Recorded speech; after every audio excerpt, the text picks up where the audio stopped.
O Livro dos Espíritos. Allan Kardec. Introdução ao estudo da doutrina espírita. Item 16. Resta-nos examinar duas objeções, as únicas que merecem verdadeiramente este nome, porque estão baseadas sobre teorias racionais.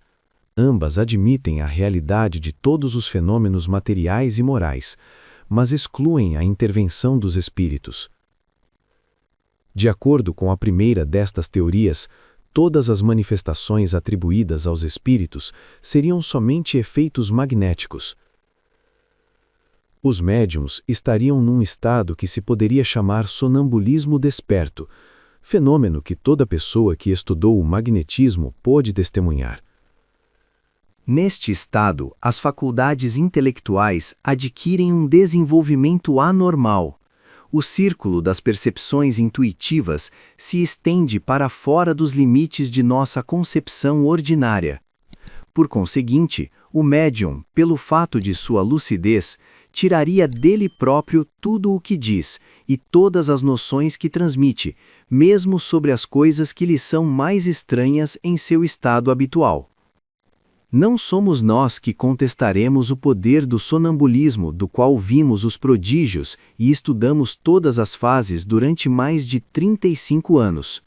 Convimos que, efetivamente, muitas manifestações espíritas se podem explicar por este meio, mas uma observação constante e atenta mostra um grande número de fatos em que a intervenção do médium, a não ser como instrumento passivo, é materialmente impossível.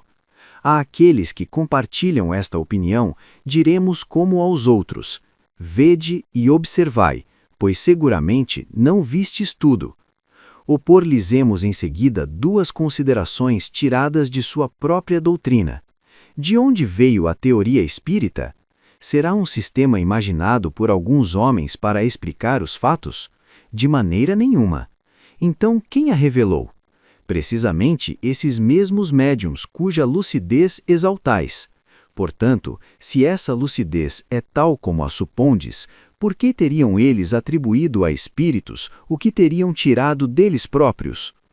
Como teriam eles dado essas informações tão precisas, tão lógicas, tão sublimes sobre a natureza dessas inteligências extra-humanas? De duas coisas uma, ou eles são lúcidos ou não são. Se o são, e se confia em sua veracidade, não se poderia, sem contradição, admitir que não tem razão. Em segundo lugar, se todos os fenômenos tivessem sua fonte no médium, seriam idênticos no mesmo indivíduo, e não se veria a mesma pessoa adotar uma linguagem discordante, nem expressar sucessivamente as coisas mais contraditórias. Esta falta de unidade nas manifestações obtidas pelo médium prova a diversidade das fontes. Portanto, se não se pode encontrá-las todas no médium, é preciso procurá-las fora dele. Segundo outra opinião, o médium é a fonte das manifestações, mas em vez de extraí-las de si próprio, como pretendem os partidários da teoria sonâmbulica, ele as extrai do meio circundante.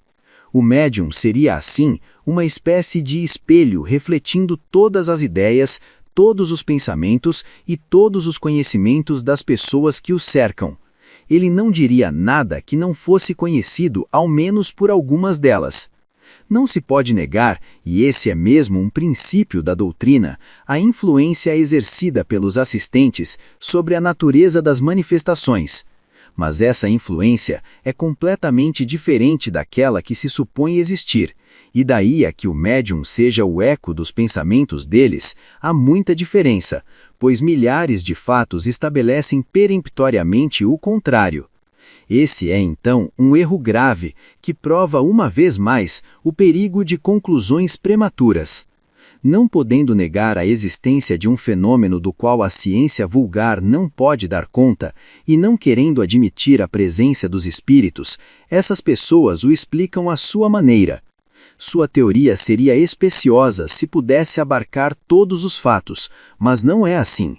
Quando lhes é demonstrado até a evidência que certas comunicações do médium são completamente estranhas aos pensamentos, aos conhecimentos, às próprias opiniões de todos os assistentes, que essas comunicações são muitas vezes espontâneas e contradizem todas as ideias pré-concebidas, elas não se detêm por tão pouca coisa. A irradiação, dizem elas, se estende muito além do círculo imediato que nos cerca. O médium é o reflexo de toda a humanidade, de tal modo que, se ele não extrai suas inspirações do seu entorno, vai buscá-las fora, na cidade, no país, em todo o globo, e mesmo nas outras esferas. Não penso que nesta teoria se encontre uma explicação mais simples e mais provável do que a do Espiritismo, pois ela supõe uma causa muito mais maravilhosa.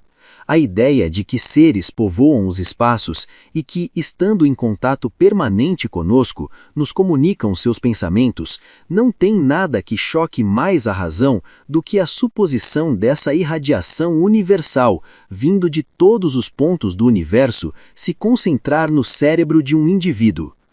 Ainda uma vez, e este é um ponto capital sobre o qual nunca é demais insistir, a teoria sonâmbulica e aquela que se poderia chamar refletiva foram imaginadas por alguns homens. São opiniões individuais criadas para explicar um fato, enquanto a doutrina dos espíritos não é de concepção humana, foi ditada pelas próprias inteligências que se manifestam, quando ninguém pensava nisso, e a opinião geral mesma a repelia.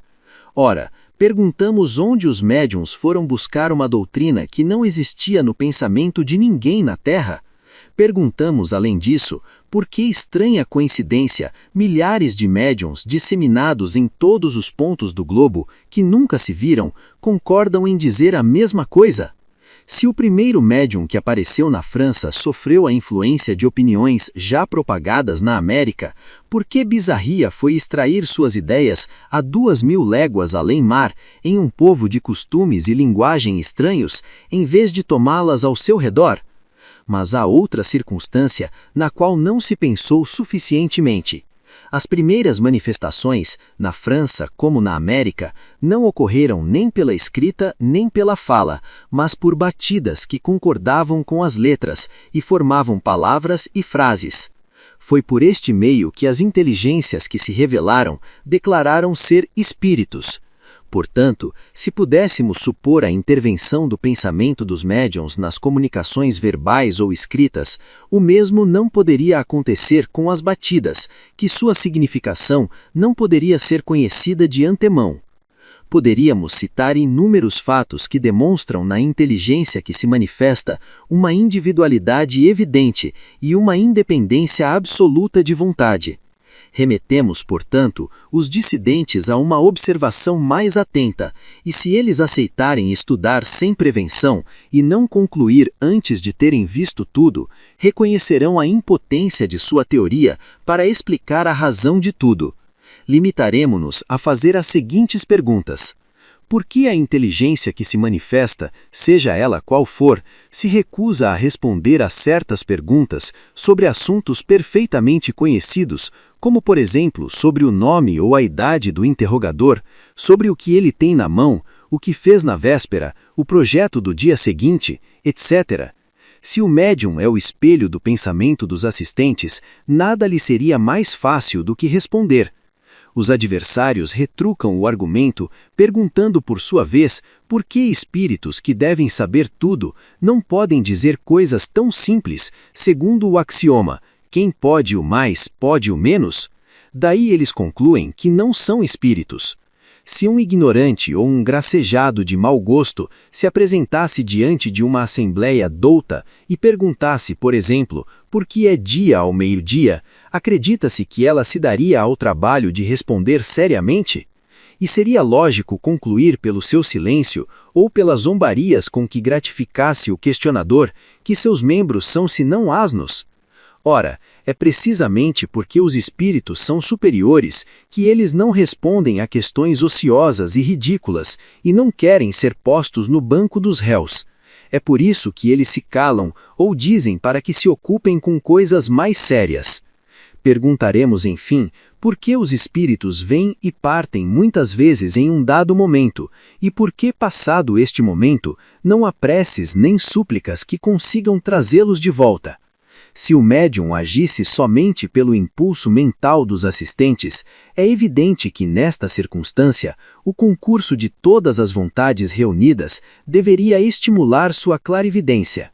Então, se ele não cede ao desejo da Assembleia, corroborado por sua própria vontade, é que obedece a uma influência estranha a si próprio e àqueles que o circundam, e que essa influência acusa dessa maneira sua independência e sua individualidade.